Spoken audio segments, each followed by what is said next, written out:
देखिए आज का जो टॉपिक है वो है हमारा circular link list. Circular link list का मीनिंग क्या रहता है कि सिंगली लिंक लिस्ट और डबली लिंक लिस्ट में अगर हम लास्ट नोड पे पहुंच गए हैं तो पुनः फर्स्ट नोड पे आने की कोई संभावना नहीं होती। मतलब लास्ट नोड पे पहुंच गए तो अब आपका डबली में आ रहे हो तो वापस प्रीवियस पकड़ के आना पड़ता है, तो उससे टाइम क्या होता है, उसमें वेस्ट होता है। तो सर्कुलर लिंक लिस्ट में दो टाइप होते हैं, एक होता है सिंगली सर्कुलर और एक होता है डबली सर्कुलर। मतलब कोई भी लिंक लिस्ट, जैसे मैं हमेशा कहते हैं हमारे कि स्टार्ट से शुरू होती है, नल पे एंड होती है, लेकिन इसमें आप कहेंगे कि स्टार्ट से शुरू हो रही है और नल पे एंड ना करके वापस स्टार्ट पे शुरू होगी। अब चाहे एक नोड हो चाहे एक से ज़्यादा नोड हो, आपको उसको स्टार्ट पे ही ख़त्म करना है। अब बेसिक चीज़ देख लो, जो सिंगली में थी वही डबली में थे, वही सेम चीज़ होगी।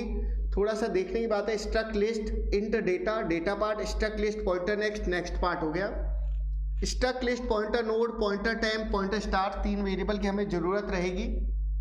नोड बराबर टाइम बराबर स्टार्ट बराबर आपने नल कर दिया। वही सी आउट में आपने चॉइस पूछा, ये हम लोग क्रिएशन कर रहे हैं, बाकी के चॉइस अभी इसके बाद में करेंगे।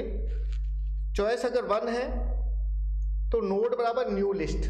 अगर राइटिंग नहीं समझ में आ रही है तो मैं कोडिंग भी आपको दिखा दूंगा। नोड बराबर न्यू लिस्ट, नोड बन गई।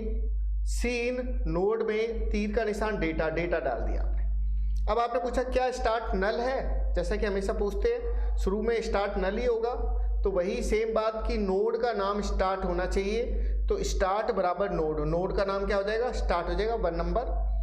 अब स्टार्ट के नेक्स्ट में नल डालते हैं, यहाँ पर स्टार्ट के नेक्स्ट में हम लोग स्टार्ट को ही डालेंगे। अब आगे की लिंक लिस्ट के लिए अगर हम बात करें तो अब हमारे पास में, मैं इसको मिटा देता हूं कि अब हमारे पास में एक नोड है, एक स्टार्ट है सॉरी, और स्टार्ट के अंदर वैल्यू हमने डाली है 7 और स्टार्ट खुद का ही एड्रेस रख रहा है।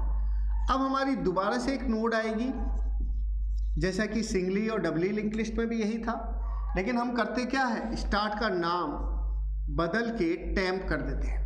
ये हमारा ऑपरेशन होगा। जो सेकंड नंबर तो था कि आपने स्टार्ट के नेक्स्ट पे स्टार्ट को रखा था, और ये हमारा ऑपरेशन हो जाएगा थर्ड नंबर, जब हम स्टार्ट का नाम टेम्प करेंगे। टेम्प करने का तरीका होता है टेम्प बराबर स्टार्ट, ये हमारा हो गया थर्ड नंबर। अब क्योंकि ये लिंक लिस्ट जुड़ेगी और ये वापस इसका एड्रेस रखेगी, इसका मतलब इसके नेक्स्ट में हम लोग नोड का एड्रेस देंगे 4 नंबर, जैसा कि सिंगली में भी दिया था हमने 4 नंबर। टेम्प के नेक्स्ट में हम लोग किसका एड्रेस देंगे, नोड का। अब ये इससे नहीं जुड़ेगी क्योंकि इसने तो उसका एड्रेस ले लिया अगले का, तो ये तो हट गया एड्रेस। अब ये जो नोड है जो लास्ट में एंड हो रही है, ये वापस किसका एड्रेस रखेगी, स्टार्ट का। ये हमारा हो जाएगा 5 नंबर। तो 5 नंबर पे हमने क्या किया कि नोड के नेक्स्ट में हमने दोबारा से स्टार्ट डाल दिया। अब वही सेम बात, एक लिंक लिस्ट, 2 लिंक लिस्ट, कई लिंक लिस्ट बनेगी, तो हमें तो टेम्प के नेक्स्ट में नोड को जोड़ना है, नोड के नेक्स्ट में स्टार्ट को जोड़ना है। वो कब होगा, अगर यही टेम्प रहेगा तो दिक्कत रहेगी, हमें टेम्प के नेक्स्ट को टेम्प बनाना है, फिर टेम्प के नेक्स्ट को टेम्प बनाना है, ताकि जो भी सबसे लास्ट में हमारा टेम्प, और उसके लिए हमें चलाना पड़ता है लूप, और लूप चलाने के लिए टेम्प का next not equal to null नहीं लिखेंगे, नॉट इक्वल टू स्टार्ट लिखा जाएगा। ये कुछ चेंजेस है, मतलब जब तक स्टार्ट ना आ जाए तब तक क्या करोगे, टेम्प बराबर टेम्प का नेक्स्ट, एक एक लूप आगे बढ़ाते रहेंगे, और सबसे अपने आप सबसे लास्ट नोड का नाम क्या हो जाएगा, टेम्प हो जाएगा।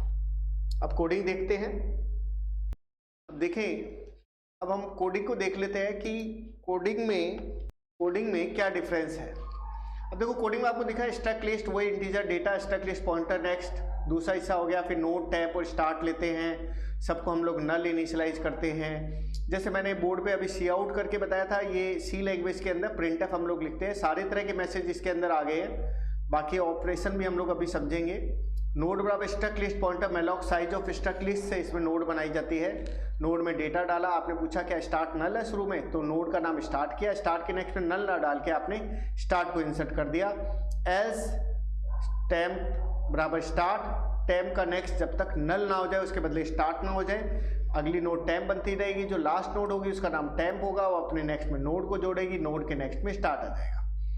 अब हम प्रिंट कराने की बात करते हैं, तो अगर मैं टैब बराबर start tab not equal to start करता हूं तो उससे दिक्कत ये आएगी कि स्टार्ट से शुरू होकर स्टार्ट पे खत्म करने से लूप इनफाइनाइट चल जाएगा, इसलिए टैब का next not equal to start करके लूप को चलाना पड़ेगा। टैब का डेटा प्रिंट होगा वही सेम, टैब स्टार्ट से शुरू हुआ स्टार्ट होने तक, टैब के नेक्स्ट में स्टार्ट होने तक लूप चलेगा, टैब बराबर टैब का नेक्स्ट होता रहेगा।